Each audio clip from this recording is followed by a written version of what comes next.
Itinuturing na animal cruelty ng isang animal welfare group ang paggamit sa isang kalapati bilang kasangkapan sa isang religious celebration. Sa video kasi na makikita, nakatali ang ibon sa lubid habang ibinababa ito. Kapansin-pansin din ang magkabilang pakpak ng kalapati na may nakalagay na maliit na patpat na hindi nagustuhan ng grupo sa kabila ng paggalang nila sa tradisyon. Humingi naman ng paumanhin ng simbahan. Alamin ang buong detalye ng balita mula kay Graciela Corazon. Itinali sa isang lubid at pilit na ibinuka ang mga pakpak gamit ang patpat bago ito itinaas upang alisin ang telang nakatakip sa imahe ng mahal na Birheng Maria at pinalipad sa mga lobo. Yan ang sinapit ng isang kalapati sa Diocesan Shrine and Parish of Immaculate Conception sa lungsod ng Malabon sa gitna ng selebrasyon ng Linggo ng Pagkabuhay. Dahil sa insidente, naging dahilan anya ito ng pagkasawi ng nasabing kalapati. Umani naman ito ng samot-saring batikos mula sa ilang animal welfare groups at netizens. Ayon sa Philippine Animal Welfare Society o POS, labis nitong ikinababahala ang sinapit ng kalapati. Wala rin anyang lugar ang ganitong klase ng animal cruelty sa mga religious celebration.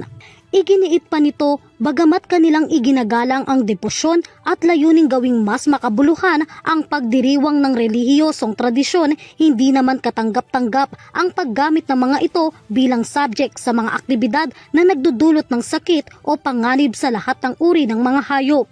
Binigyang diin naman ng Animal Kingdom Foundation na bagamat kinikilala at nirerespeto nito ang symbolic significant ng mga naturang ibon sa ganitong uri ng mga relihiyosong aktibidad, hindi dapat isinasantabi ang karapatan ng mga hayop. Bagkus, gamitin anya sa tama hindi lamang sa pananampalataya kundi pati na rin sa pakikiramay para sa lahat ng nilalang na ginawa ng Diyos. Nakasaad naman sa Republic Act No. 8485 o ang Animal Welfare Act of 1998 na inamyendahan ng RA 10631 na ipinagbabawal ang anumang kalupitan kabilang na ang pagpapabaya o ang pag-aabandona sa mga hayop. Sa gitna nito, humingi naman ng tawad si Caloocan Bishop Ambo Cardinal David sa isang humili. Paglilinaw nito kung alam lang anya niya na buhay ang ibon na ginagamit sa nakaugilang ritual, agad nitong ipahihinto ang aktibidad.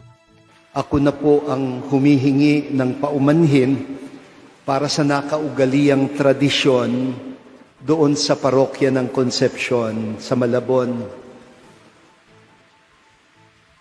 8 dekada pala nilang ginagawa yung tradisyon na yon. Akala ko kasi tapos na yung salubong pag nahablot na ng kalapati ang belong itim. Dahil nasa ilalim po ako ng pagoda, hindi ko alam, nakasama palang pinapalipad ang kawawang kalapati na nakatali pa rin. Malupit nga naman. At malupit din sa mga isda na makakalunok ng mga lobo pagbagsak ng mga ito sa dagat. Kaya, rest assured po, pinakiusap ko na sa mga organizers ng salubong na huwag na pong uulitin sa susunod na taon. Humingi na rin ng paumanhin ang rector at parish priest ng Diocesan Shrine and Parish of Immaculate Conception sa Malabon City sa publiko at kay Cardinal Pablo Virgilio David. Paglilinaw nito, walang kinalaman o alam sa isinasagawang pagtatanghal si Cardinal David. Ipinaabot rin nito ang taos-puso nitong paghingi ng kapatawaran hinggil sa napaulat na insidente. Samantala, nanawagan naman ang ilang grupo ng animal welfare sa mga simbahan at publiko na gumamit ng mas makatao at makakalikasan na pamamaraan sa mga relihiyosong pagtatanghal. Magsilbi rin anya itong paalala sa lahat upang mas mapangalagaan pa ang karapatan ng mga hayop sa lahat ng uri ng selebrasyon. Para sa EuroTV News, Graciela Corazon, sumasaludo sa bawat Pilipino.